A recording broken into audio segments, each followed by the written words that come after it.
Hello, and welcome to Fort Leavenworth. I'm Dr. Sam Lewis with the Combat Studies Institute. And I'd like to introduce you to Dr. George Gavich, lesson author today. Our purpose today is to talk to you informally about how to approach our lesson in MS 610 on the Arab-Israeli War. George? Before I begin, I'd like to introduce my colleagues. Go ahead. I'm Lieutenant Colonel Sylvia Pierce, a Latin America specialist. I'm Lieutenant Colonel Walt Krechik, and I am a Middle East specialist. Let me begin by first giving you an idea of the format that we'll be using for today's presentation. If you look at the board, we'll be looking at first the methodology, the different ways that you can teach this lesson, get the most out of the time that you have. Then we'll look at the issue of the background to the war, what sorts of issues you could raise to generate discussion. Then we'll look at the conduct of the war, what transpires operationally, tactically, and strategically within the war itself. And then we'll conclude by looking at what are the results of this war, what impact does it have on the evolution of warfare, and what issues you could raise there. Before we get into looking at the methodology, I think one issue you should keep in mind and you might address to your students is why are we studying this lesson? And the readings will give you an idea of why this lesson is important. After World War II, we saw that war moved out of Europe and the big general wars are taking place elsewhere, wars that could be studied as conventional wars with the latest technology. And the Arab-Israeli conflict fits into that mold where certainly with 67 war and on, other countries are studying what is going on in that region. And they're drawing lessons. And for us, it has a major impact, and we'll talk about that in the results part and how it affects our doctrine. Now, if you think about different ways to approach the lesson, one of the things you have to consider is what the readings are. The basic text will just give you an idea of the 67 war and what happens in the 73 war and on. That's good background for the students. This LP was written with the idea that you could look at the interaction of strategic, operational, and tactical dimensions, spheres of war, and how they interact in preparing for war, the conduct of war, and its fallout. One thing that you might consider to give yourself some time and get the students involved is, rather than have everyone read the entire LP, is to have students do small briefings. Because you're out there in the field and there's a lot of interest and concern with tactics and operations, one consideration that you might have is to look at two battles that are covered in this LP. One is the 8th of October counterattack by the Israelis.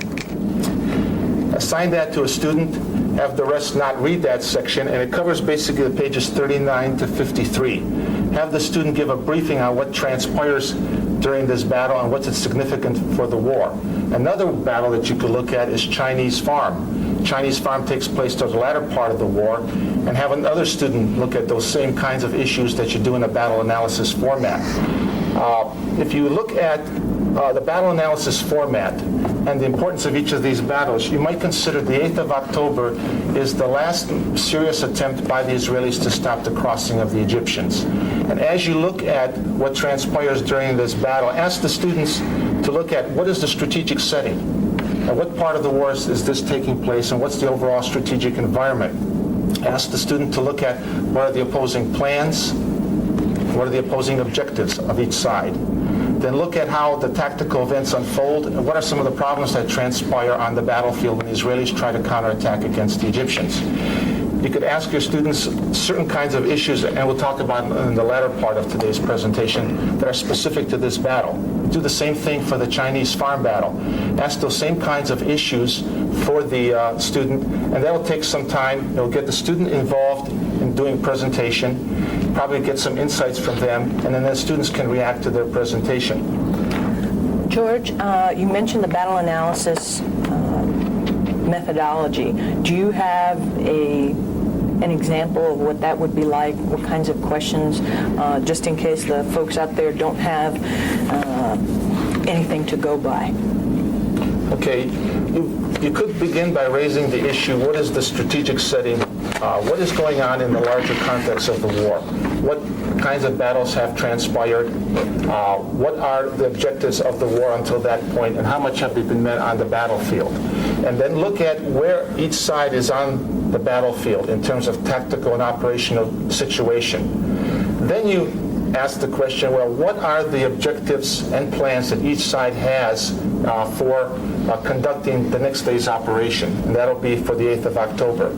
You would ask questions like, what are the tactical objectives? How are they fitting into the larger operational objectives? And how might they meet the strategic objectives? And ask yourself the question, are these plans the best possible? What are some other options that could have been done? What are the goals? Are the goals attainable? Does each side have a clear picture of what's going on? Those are some of the issues you can raise as we look at the plans unfolding and objectives for the next day. Then look at the actual conduct of the battle. How does the engagement start out? What are the changes that start taking place in plans? Because as we know, plans usually undergo change with the first shot. Look at those reactions each side is making to what the other side is doing. And then focus on what you think are the key tactical events of that day or several days, if it's a battle that lasts several days. And evaluate how well were those tactical events conducted by each side. Look at issues of command, look at issues of training, look at issues of doctrine. Did they help each side or did they hinder each side? Each side is going in with a particular doctrine, a particular style of leadership, a particular way of approaching the war. Then after you look at the entire battle, see where it ends up. Where are the sides at? Did they meet their objectives? And what impact does it have on subsequent battles? Or if it's toward the end of the war, how does it help end the war?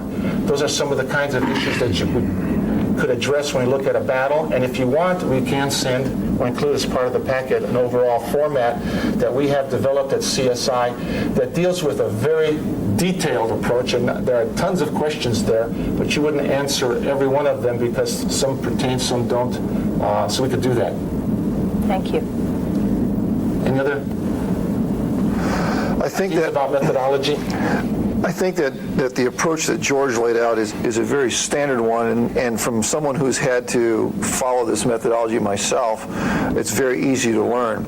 I think that one of the keys that we're trying to get into, though, is the historical legacy that the 73 war is going to bring for the future, and therefore there is also a connection to the past. One of the things that's important is to examine the leadership, both at the strategic and operational level initially, and how the 1967 war affected their decision making.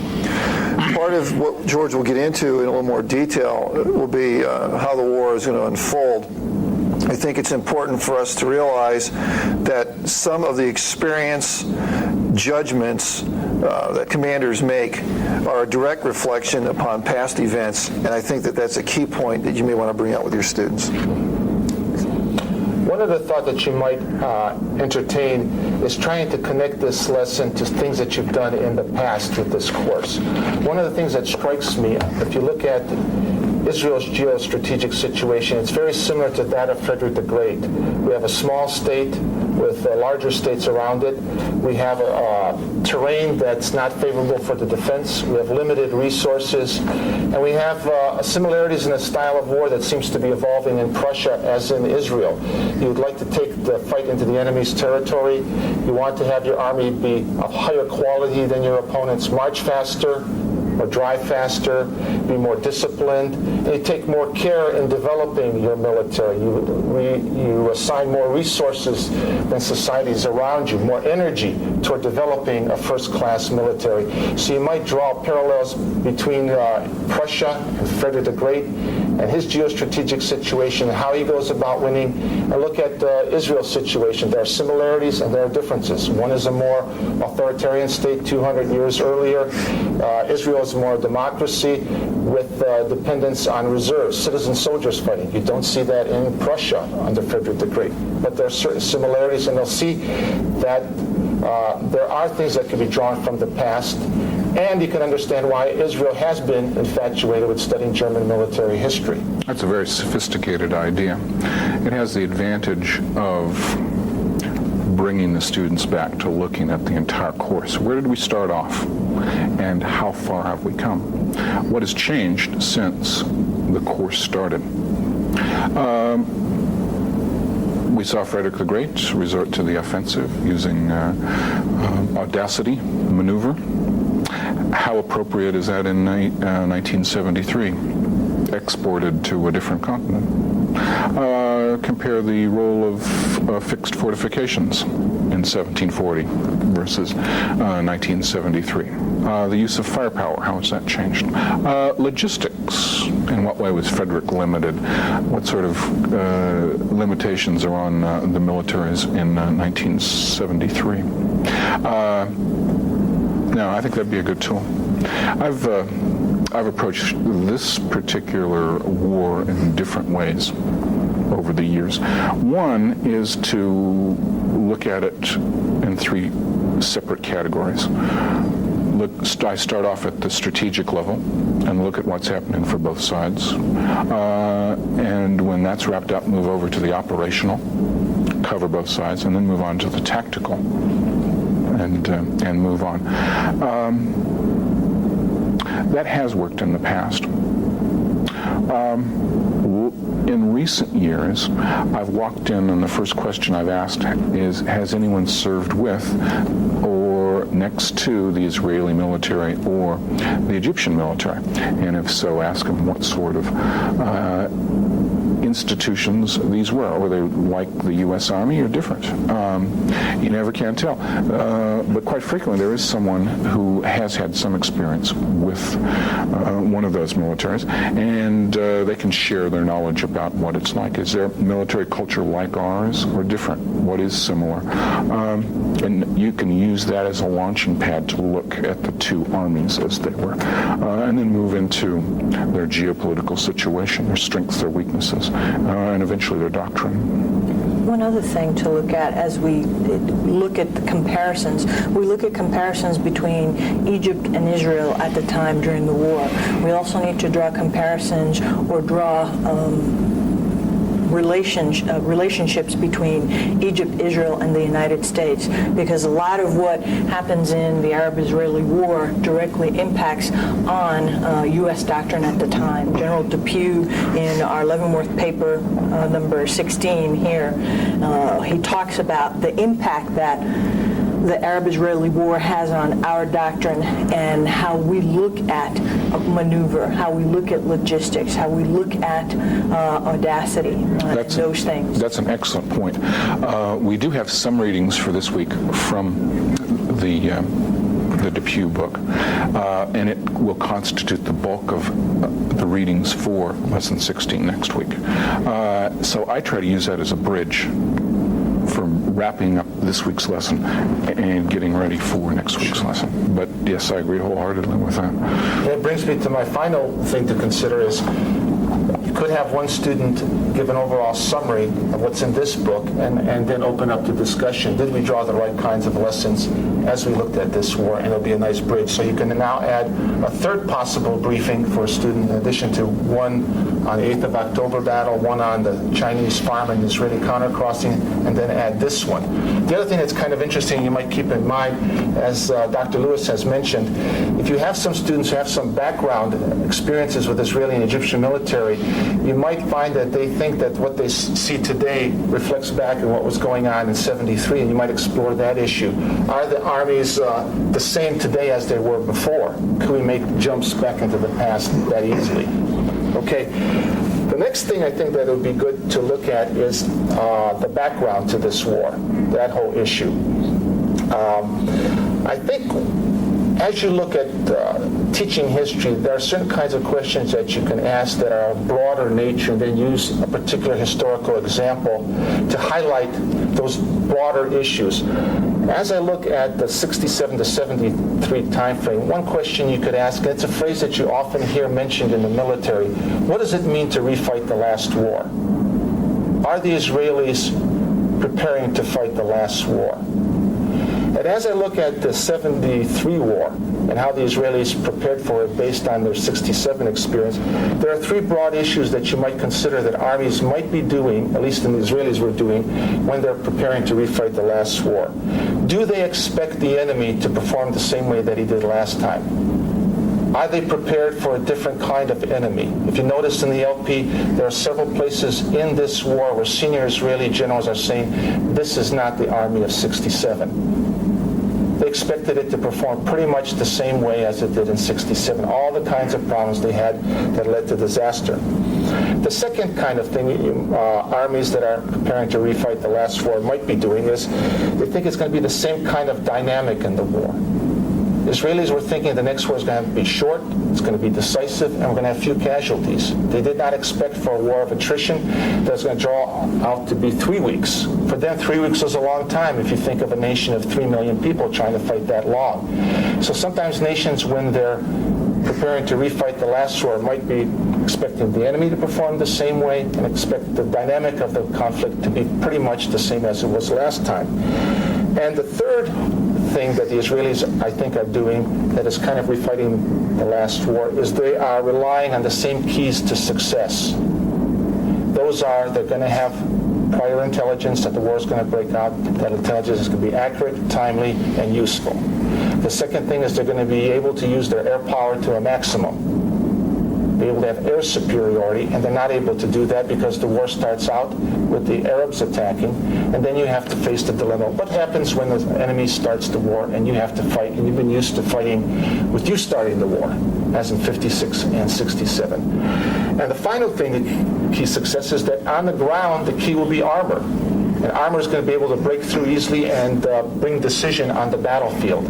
And you find that armor does not perform the way it's supposed to because the Arabs have attacked and they have countered each of those kinds of strengths that the Israelis have. When you put them all together, there is a parallel to our army situation. We expect to win the information war, we expect to have air superiority, and we expect to have the superiority in maneuver.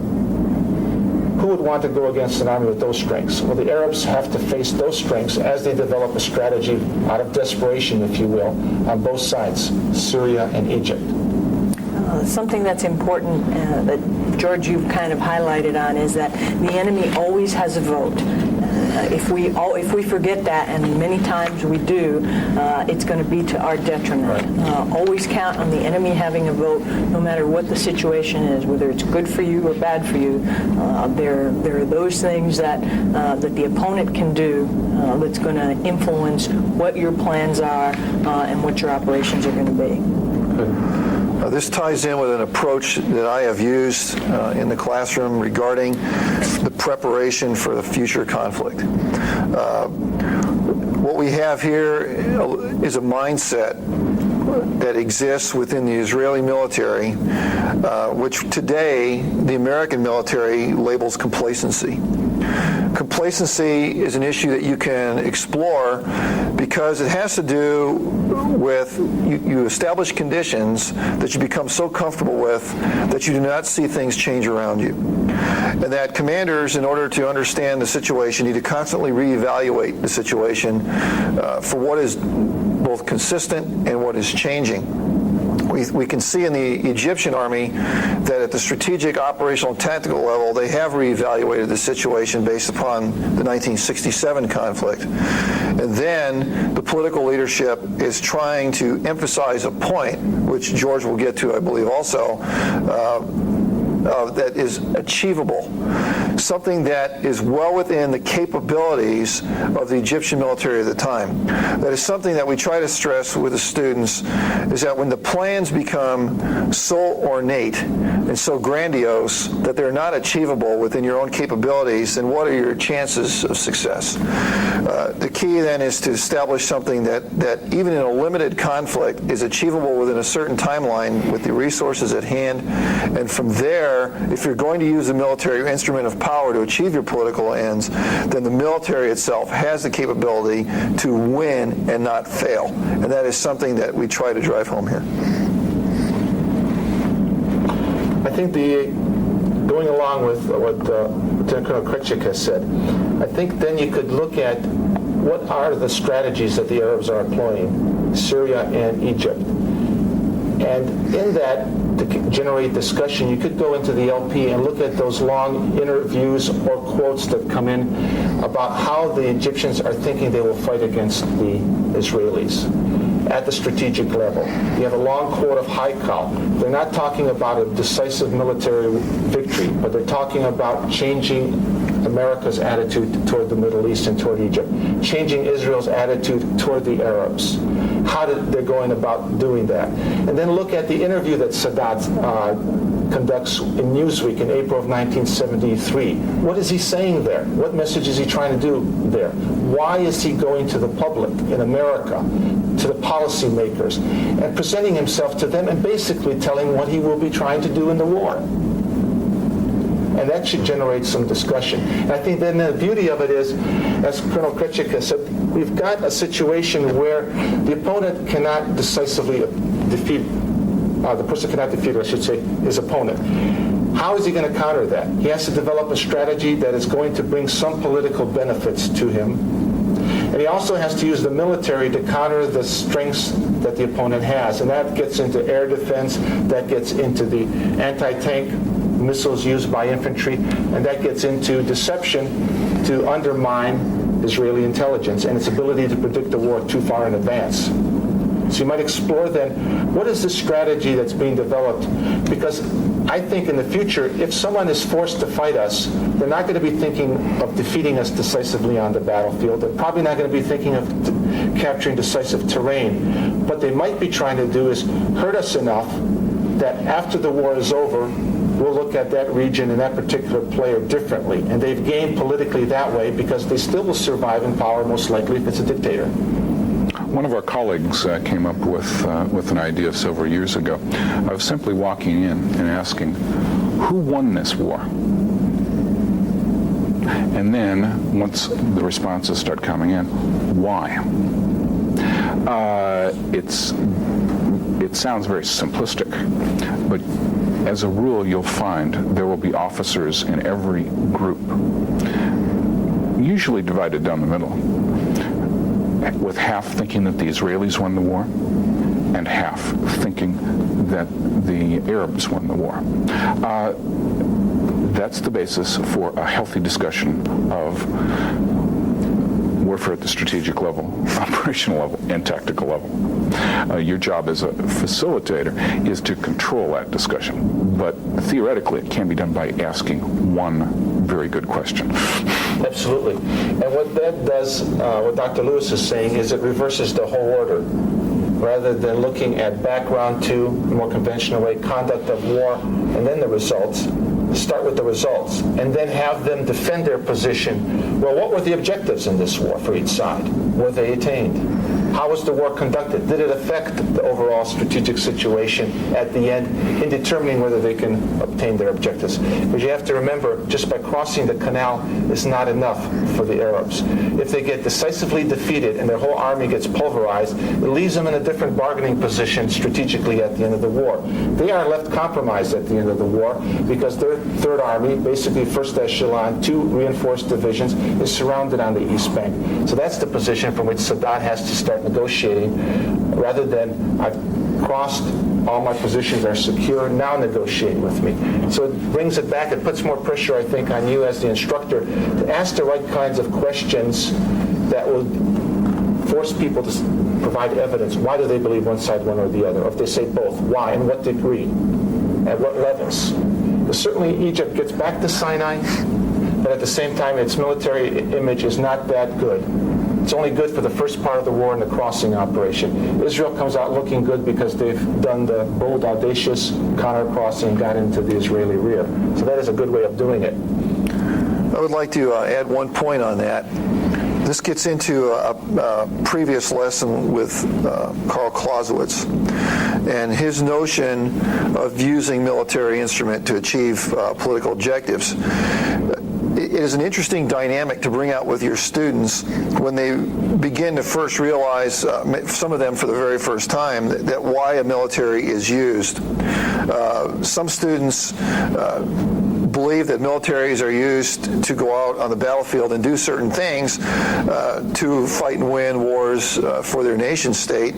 Some are also educated now to the point where they realize that maybe it's not just the nation state that the military was used for, but for a key political leader to accomplish that individual's goals and objectives. And then, while the war is being conducted, Clausewitz noted that you can never push war to its extremes because of the limitations that are placed upon the military commander that come from all sectors of the society that spawn that military, plus also the political dynamics that are ongoing while the conflict is being fought, which reinforces, I think, George's point that if that military commander is not successful on the battlefield in accomplishing the ends, then what situation does that place the political leader in where he now has to bargain rather from a position of strength like he envisioned, but a position of vulnerability?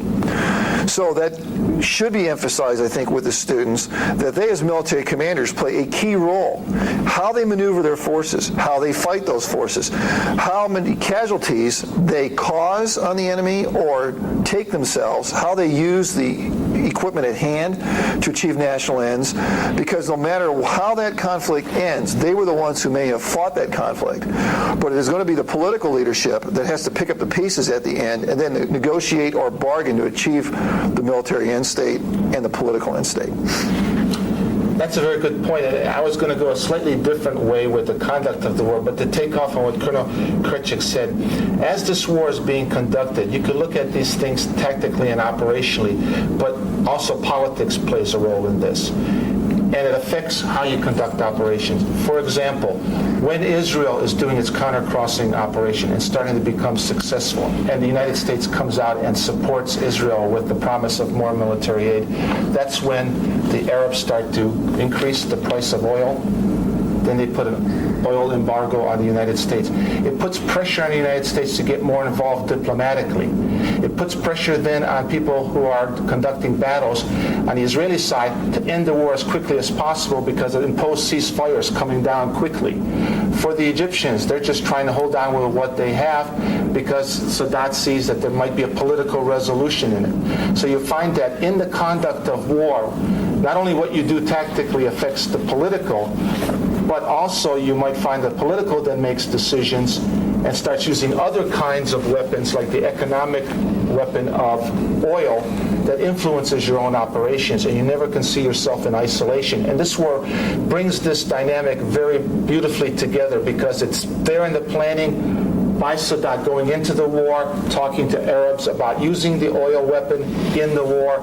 It's done in the war by the use of the weapon, and then afterwards it's part of the pressure to bring some resolution to this conflict, to get the oil embargo rescinded, to bring back the free flow of oil, because the Western world is much more vulnerable than we are in the United States, but we have to show leadership to help the rest of the Western world to handle the economic problem of rising oil prices.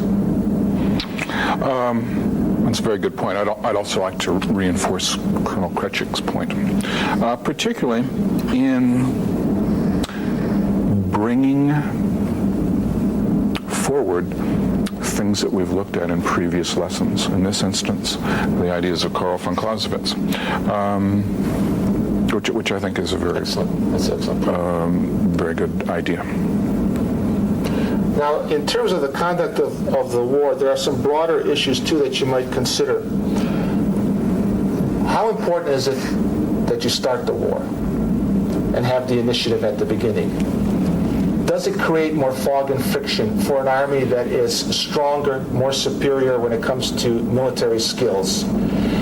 And in the LP, you find that there is a flow of events trying to capture the kinds of tactical and operational dilemmas that confront Israelis as they find themselves having to prepare counterattacks, not knowing how well the enemy is prepared, making certain assumptions about the enemy. You might ask your students, too, the question, what kind of problems would we have if we found ourselves having to go into an area where we're fighting for control of the air and the ground at the same time, and the other opponent has started the war? What kinds of adjustments would we have to have in our military, the way we've prepared ourselves mentally, doctrinally, technologically, to fight that kind of conflict? Because there are some parallels. We're used to, like the Israelis, fighting with air superiority, being on the offensive, not having the other guy have the initiative. That's very true, George. We are so used to being, if you will, the top dog in military affairs that we forget that there people can use not just initiative, but different ways of attacking the same problem that we are not going to expect. We do not have the answer to everything. And even though our present enemies might be less technologically capable than we are, they may be able to use that particular idea against us because we are so technologically advanced. I would like to bring out one additional point to reinforce this conversation, and that comes from a planner's perspective. Many of your officers have planned or executed military operations in the past, but possibly only at the tactical level. And I'd like to just discuss something here at the operational strategic level that may be important. As a plans officer myself, one of the things I had to envision when looking at the enemy was I would go back to Sun Tzu, and I would think about knowing yourself and knowing your enemy. You need not fear 1,000 battles. But one of the things that I tried to do from the enemy's perspective was I had to try to war game in my mind operationally how an enemy force would react to something we were doing, and then once I envisioned that reaction, how I would counteract what the enemy was doing. I think we see some of that reflected in the Egyptians' preparation for this war.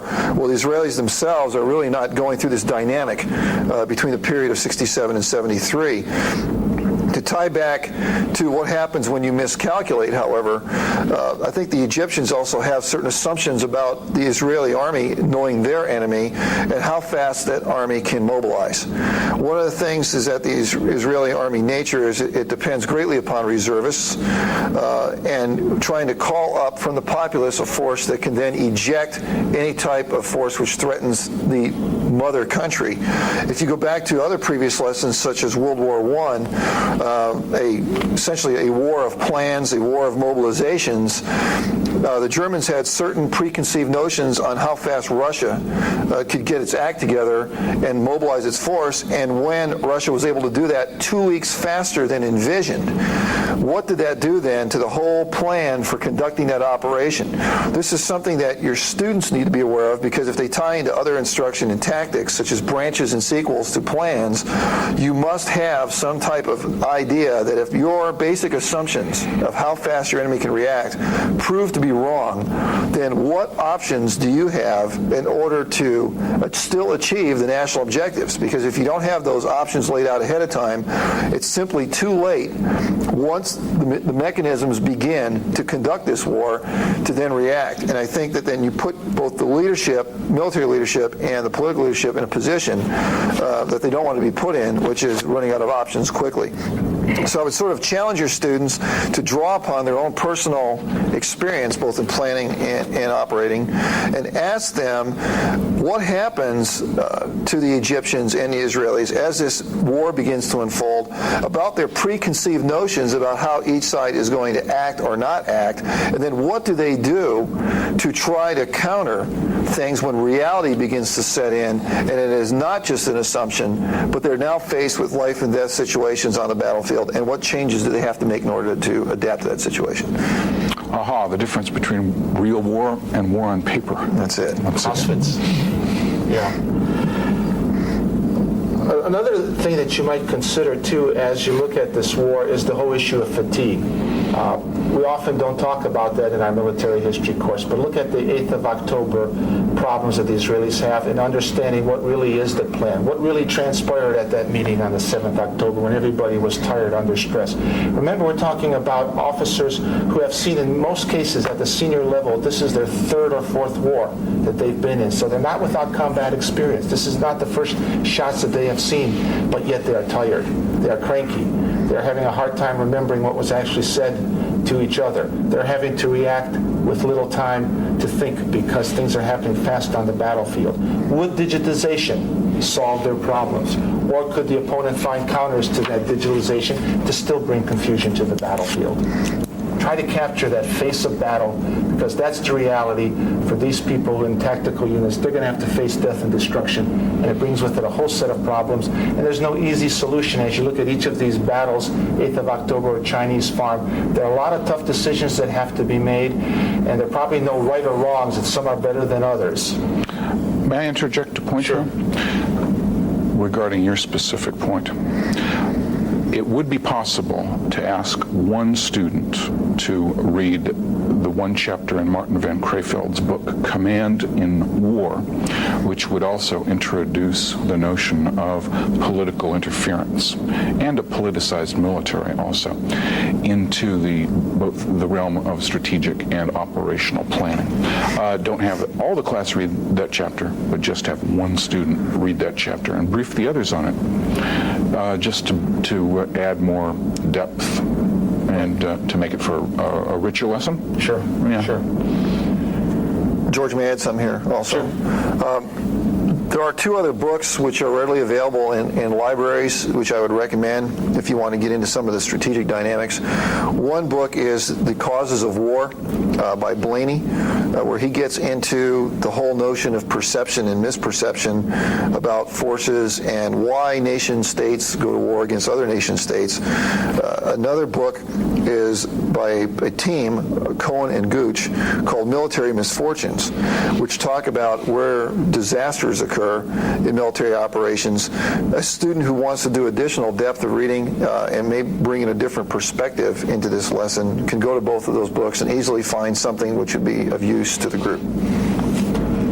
I think it's about time to move to the last part, which is the results of this war. What impact does it have?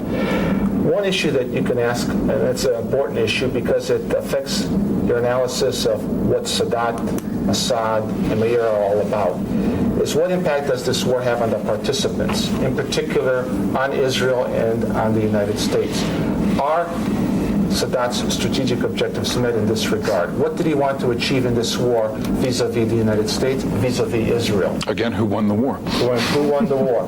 That's one thing that you might look at. That's at the strategic level.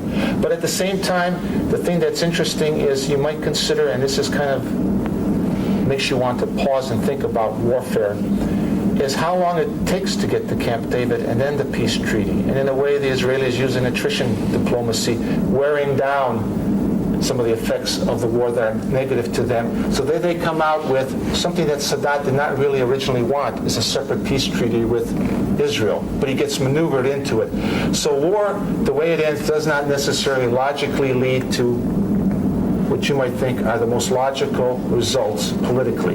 But now the politicians are left to negotiate, to make time work to their benefit. And in there, the United States gets involved, Israel is involved, Egypt is involved, and the rest of the Arab world is involved. Was Moltke correct? His strategy nothing more than a series of stopgaps?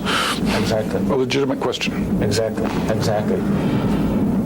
Another thing that you might look at is the impact then that the war has on the United States and the evolution of warfare. We do have the LP with that reading. A student could look at that and summarize some of that impact. It has a tremendous impact on the United States. It is considered in the evolution of warfare probably the beginnings of precision-guided missiles in warfare. It is the use of electronic warfare in a conventional sense with large forces. It is using tanks in large numbers that probably equal those in the Battle of Kursk in World War II. Not that they're all fighting at the same time, but they're spread out over a couple fronts. So we're talking about death and destruction and loss of equipment that boggles the mind in the United States because it's high levels, so that we have to drain virtually a lot of our storage capabilities in NATO to resupply Israel. And we don't want to see that happening. So it is a war that has an impact tremendously on the societies involved, which is one thing that's very important. The other factor to consider is what impact does it have on the evolution of warfare, on the U.S. in particular. This war comes as a rude shock for everyone. It's the first real opportunity since 1945 to see large conventional militaries engaged in combat and see what happens. In next week's lesson, we're going to see how the U.S. Army relates to this very rude shock, coupled with leaving the South Vietnam. Another question can be asked was raised by the first of the great scientific historians, Hans Delbrück, 100 years ago. Before the invention of the tank and the airplane, looking at military history, he said, the central question is who rules the battlefield? The man on horseback or the man on foot. And he meant it, literally. But in 1973, clearly, the man on horseback has been replaced symbolically by the man in the tank and the man in the helicopter or aircraft. Who rules the battlefield in 1973? Who rules it now? What should we be doing now to prepare ourselves and the next generation of officers for dealing with profound change? And one of the lessons you might consider in that is the prophets right after, some were saying the airplane is dead because of the air defense system. It won't play that role again. The anti-tank missile will challenge the armor to the point it'll be taken off the battlefield. One lesson that comes out of this is for every weapon there's a counter weapon, and it's the combining of these arms in the right kind of organization to get the maximum effect. But there is no single weapon that does damage to the point of excluding all the others. On occasion, it would appear that there is a silver bullet, a magic weapon system that will solve all of your problems. What's the shelf life of that magic bullet? Yeah. Any other thoughts? I would just add one concluding point here, and that is the change that occurs in military culture. Particularly within the Israeli army. The Israeli army is going to be used again since 1973 in Operation Peace for Galilee, where they go in to attempt to eliminate the Palestinian Liberation Organization and also Syrian presence in Lebanon. What did the Israeli army then learn from the 1973 war? We've talked about the influence that this had on the United States. This was dramatic change with Depew and the Depew Doctrine, but that's an outside power looking at a war in another continent. Here is an army that has just fought the Egyptians and saw their ability to change and adapt very quickly from the 67 conflict. How then did the Israelis change and adapt, or did they? And then what was public opinion's view of this war in Israel? Because public opinion is going to change as opposed to previous conflicts. In fact, public opinion has become less supportive of political objectives. And then what is the impact of public opinion upon future Israeli conflicts? This is something that military commanders, I think, planners and executors must be cognizant of, because it plays so much impact upon morale of the force and also how that force will be trained, educated, and implemented and even equipped in the future, and something that maybe your students may want to pursue. One final things that several maybe final things you might consider. One is, if you look at the Arab-Israeli wars overall, each war is different, but the participants are roughly the same, and many of them have seen various wars.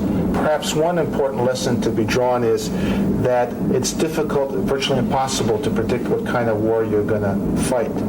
And perhaps the best thing to do is, when you think of a concept like Force 21, is to have flexible response in there to fight different kinds of wars. 48 was a war of independence for Israelis. It was a levy en masse. 56 found them with allies fighting against only Egypt, with France and Britain helping Israel.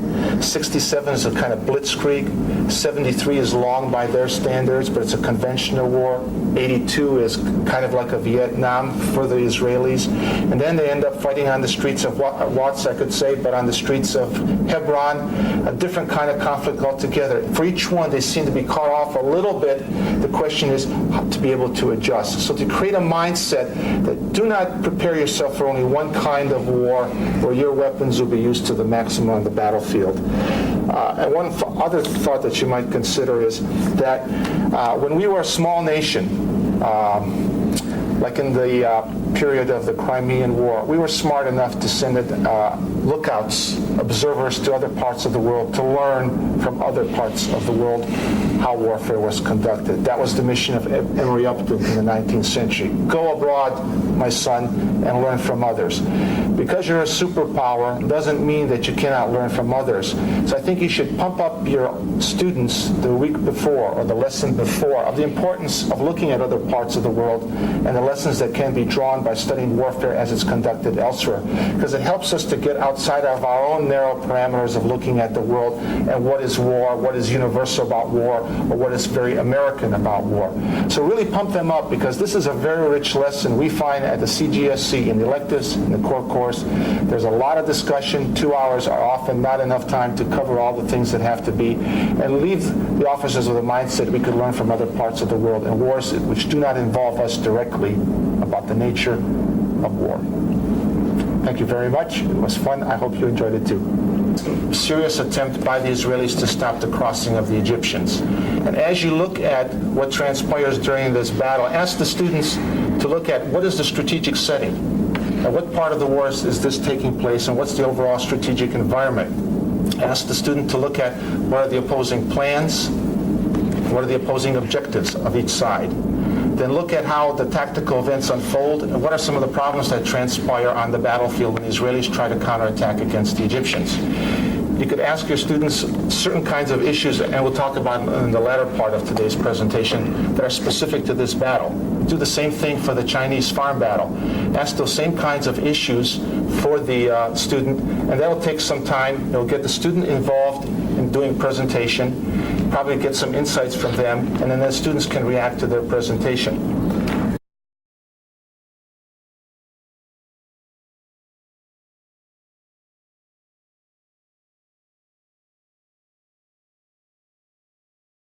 Hello, and welcome to Fort Leavenworth. I'm Dr. Sam Lewis with the Combat Studies Institute. And I'd like to introduce you to Dr. George Gavich, lesson author today. Our purpose today is to talk to you informally about how to approach our lesson in MS 610 on the Arab-Israeli War. George? Before I begin, I'd like to introduce my colleagues. Go ahead. I'm Lieutenant Colonel Sylvia Pierce, a Latin America specialist. I'm Lieutenant Colonel Walt Krechik, and I am a Middle East specialist. Let me begin by first giving you an idea of the format that we'll be using for today's presentation. If you look at the board, technology, and the Arab-Israeli conflict fits into that mold, where certainly with 67 war and on, other countries are studying what is going on in that region, and they're drawing lessons. And for us, it has a major impact, and we'll talk about that in the results part and how it affects our doctrine. Now, if you think about different ways to approach the lesson, one of the things you have to consider is what the readings are. The basic text will just give you an idea of the 67 war and what happens in the 73 war and on. That's good background for the students. This LP was written with the idea that you could look at the interaction of strategic, operational, and tactical dimensions, spheres of war, and how they interact in preparing for war, the conduct of war, and its fallout. One thing that you might consider to give yourself some time and get the students involved is, rather than have everyone read the entire LP, is to have students do small briefings. Because you're out there in the field and there's a lot of interest and concern with tactics and operations, one consideration that you might have is to look at two battles that are covered in this LP. One is the 8th of October counterattack by the Israelis. Assign that to a student, have the rest not read that section, and it covers basically the pages 39 to 53. Have the student give a briefing on what transpires during this battle and what's its significance for the war. Another battle that you could look at is Chinese Farm. Chinese Farm takes place towards the latter part of the war, and have another student look at those same kinds of issues that you do in a battle analysis format.